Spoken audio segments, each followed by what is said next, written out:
Hi, in this video we are going to see about evaluation rubrics and VPROPEL.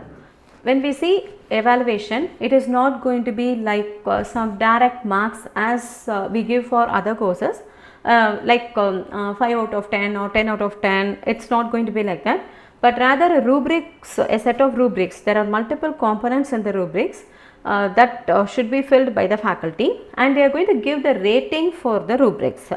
They will give rating from 0 to 4 based on the answer submitted by the student. And you can see that the rating is 4 means 100% of the particular mark will be given, and 3 means it's going to be 75% of the mark.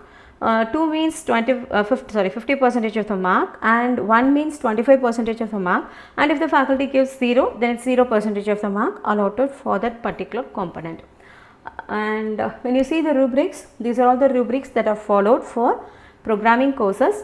As we have made a study, these are all the important components that should be there. The first component is understanding by defining the problem. So how do you identify what is the input required for the problem? What is the output? For those things, 10% of the mark will be given. For example, if a problem carries 10 marks, then 1 mark will be given for this. Second one is developing a logic to solve the problem. So how do you think logically? What are the steps? What algorithm you have followed? That is more important. So the logic that is followed to solve the problem will take 50% of the marks. So if the problem carries 10 marks, 5 marks will be given for the logic that is used to solve the problem. And next will be for the appropriate pseudocode and the flowchart that you have written. So 15% of the mark. So if the weightage for the question is 10, you will be given 1.5 marks for this particular component. And coding styles, it is very important that when you are naming the variables also, you should do it meaningful rather than having it as A, B, C, D. It is important that you have to give proper naming style, you have to follow proper naming style and so on. For that 5% of the mark is given.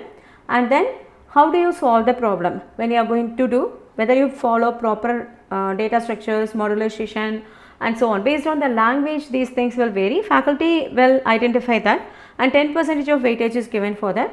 And for execution of code, 10%. Whether it is successfully executed or few test cases passed, based on that this 10% of mark will be given. So I will just show how it will be seen in faculty login. So faculties will see like this, whatever I described now, those rubrics will be ordered like this, and they can use these radio buttons to choose the rating. Either if they want 4 means they are fully satisfied how the student has answered. If they think there is a little bit of lagging of understanding, then they can give 3, 2 based on the answer submitted. This is how evaluation will be done. Thank you.